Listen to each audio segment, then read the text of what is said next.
यूं ही नहीं मैं बन जाता हूं। कुदरत के कोने कोने से खूबियां खोज लाता हूं। गुणवत्ता की गहराइयों का गोताखोर हूं मैं। यूं ही नहीं मैं रजनीगंधा बन जाता हूं।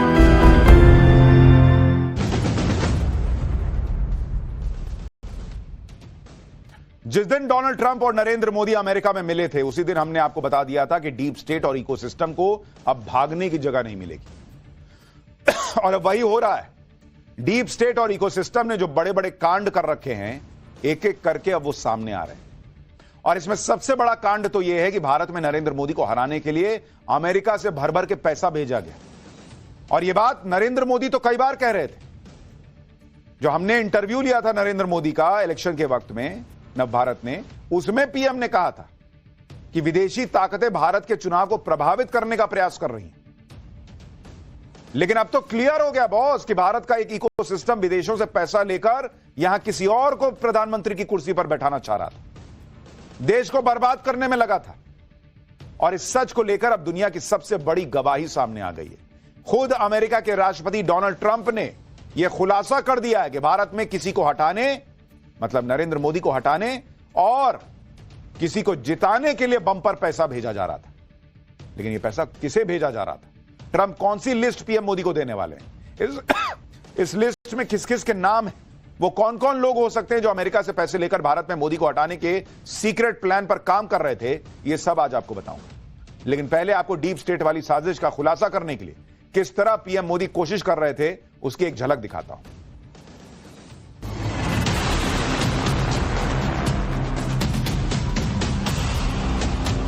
कांग्रेस वालों का और दुनिया में बैठी कुछ ताकतों का माथा गर्म हो जाता है। For voter turnout in India, what do we need to spend 21 million for voter turnout in India?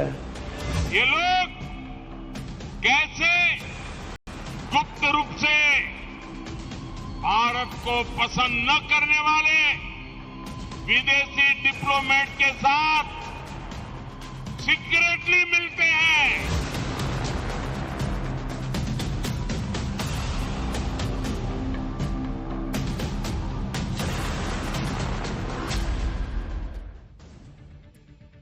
जिस साजिश के बारे में पीएम मोदी कई साल से कह रहे थे, आज उस पर राष्ट्रपति ट्रंप ने भी अपनी मुहर लगा दी।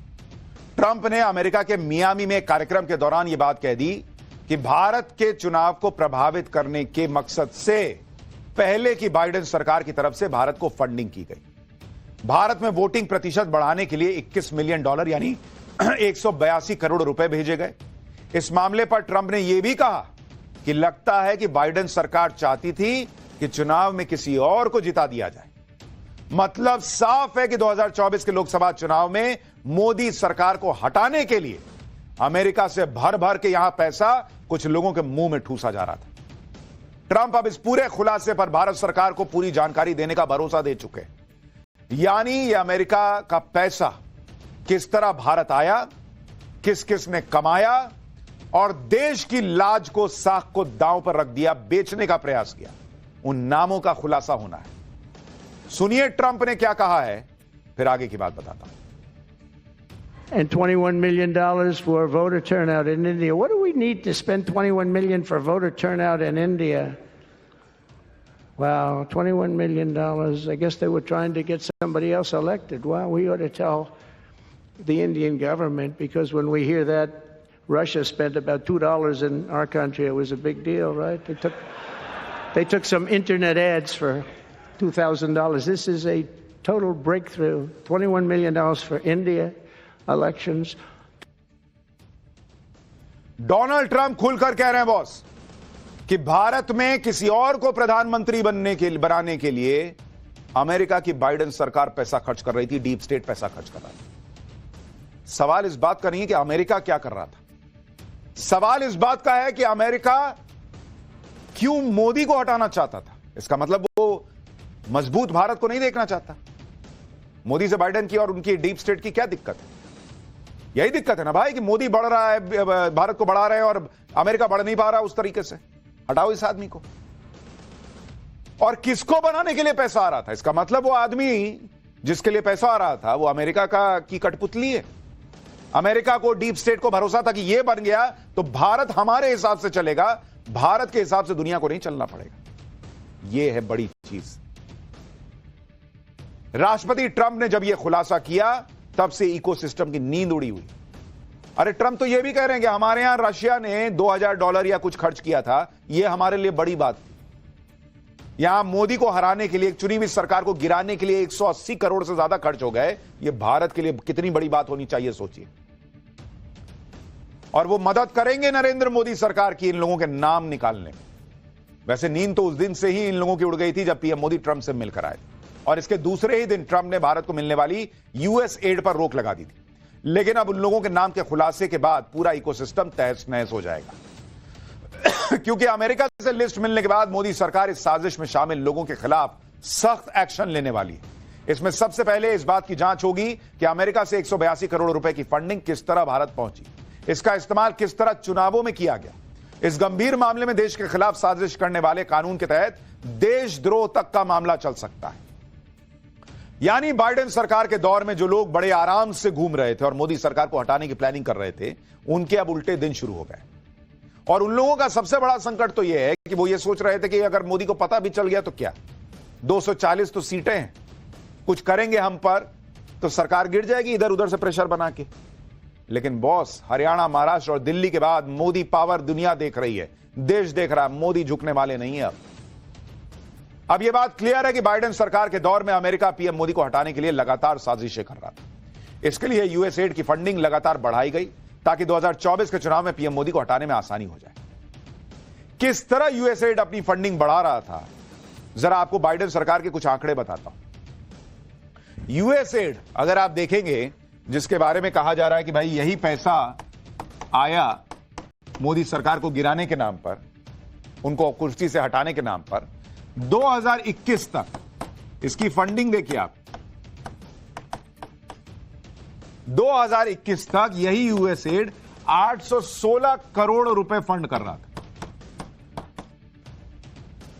2022 में यह आंकड़ा बढ़ गया, 1972 करोड़ रुपए की फंडिंग करने लगा। 2023 में जो फंडिंग भारत को दी या भारत में एजेंडाधारियों को दी गई वो थी 1519 करोड़ रुपए और 2024 में 1314 करोड़ रुपए दिए गए, जिसमें से 180 करोड़ रुपए भारत में वोटर टर्नआउट बढ़ाने के नाम पे दिए गए। लेकिन पैसा तो बर्बाद हो गया बॉस। वोटर टर्नआउट बढ़ा हो ना बढ़ा हो, भारत भी आगे बढ़ रहा है और मोदी का कॉन्फिडेंस भी आगे बढ़ रहा है, तो पैसा डूब गया। गलत लोगों पे पैसा लगाने पे यही होता है। खैर, सबसे हैरान करने वाला खुलासा तो यह है कि जो यूएस एड भारत में नरेंद्र मोदी को हटाने के लिए पैसा भेज रही थी, वही यूएस एड पाकिस्तान में हाफिज सईद जैसे आतंकियों को भी मजबूत कर रही थी। यह नया खुलासा हुआ है कि यूएस एड ने पाकिस्तान के मोस्ट वांटेड आतंकी हाफिज सईद के संगठन लश्कर तैयबा को भी दूसरे रास्ते से फंडिंग की। इस फंडिंग का इस्तेमाल भारत में आतंकवाद को बढ़ावा देने के लिए किया गया। दरअसल यूएस एड ने लश्कर तैयबा के एक और दूसरे ग्रुप फलाह-ए-इंसानियत FIF को फंडिंग दी। यह FIF वही संगठन है जो 26/11 के मुंबई हमलों में शामिल था। यूएस एड का पैसा helping hand for relief and development यानी HHRD नाम से एक अमेरिकी मुस्लिम चैरिटी के जरिए FIF तक पहुंचा। 2021 में हुई इस संगठन का नाम आतंकी कनेक्शन के तौर पर सामने आया था, लेकिन इसके बाद भी यूएस एड ने 60 लाख रुपए की नई फंडिंग इसको जारी कर दी।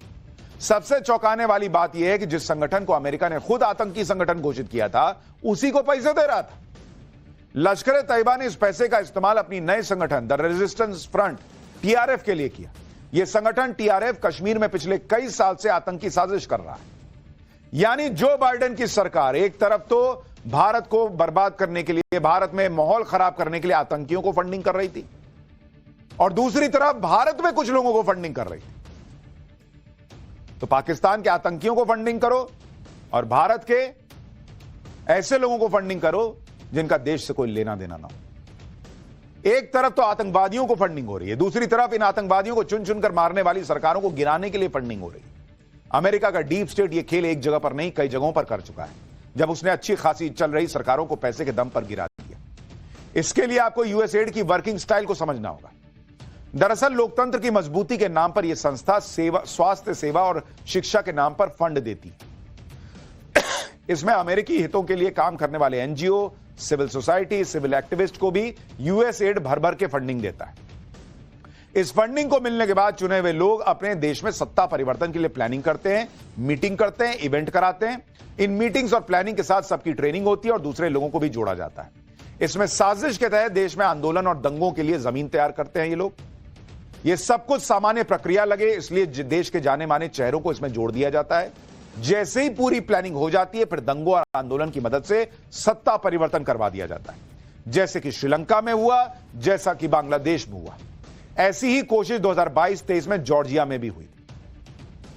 इस तरह की साजिश के लिए उस देश के जाने माने चेहरे को यूएसएड मोहरा बनाते हैं।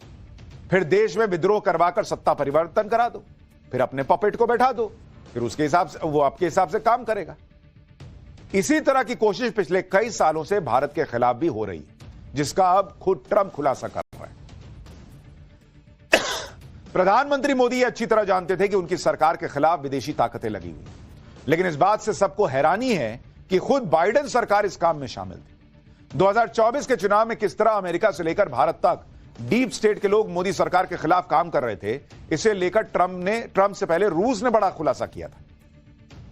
8 मई 2024 को रूस के विदेश मंत्रालय की प्रवक्ता मारिया ज़ाखरोवा ने यह कहा था कि अमेरिका की सरकार भारत की तरक्की से परेशान है, इसलिए अमेरिका भारत में राजनीतिक स्थिरता को बाधित करना चाहता है। उस समय अमेरिका में जो बाइडेन की सरकार थी। मारिया ने आगे कहा कि अमेरिका की सरकार भारत के घरेलू मामलों में हस्तक्षेप करके आगामी आम चुनावों में अशांति पैदा करना चाहती है। अमेरिका भारत के लोकसभा चुनावों में दखल देना चाहता है। ऐसा करना अमेरिका के बड़े अभियान का हिस्सा है। लेकिन तब लोगों ने इस बात को यह सोचकर खारिज कर दिया कि भाई अमेरिका और रूस में पट नहीं रही, इसलिए अमेरिका को बदनाम कर रहा है रूस।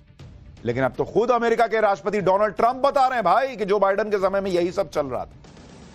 यानी रूस और अब खुद अमेरिका इस बात को मान रहा है कि नरेंद्र मोदी के खिलाफ विदेशी पैसे से साजिशें हो रही थी।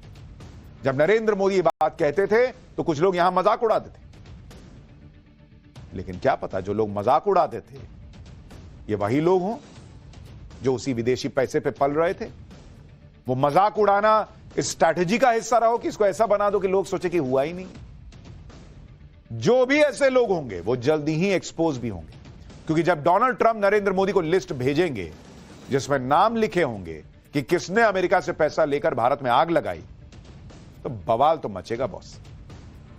और मैंने आपको पहले भी दिखाया था कि नरेंद्र मोदी ने टाइम्स नाउ नवभारत पे ही कहा था इंटरव्यू में कि 4 जून के बाद ऐसे इकोसिस्टम की उम्र नहीं रहेगी। तो काउंटडाउन तो शुरू हो गया है।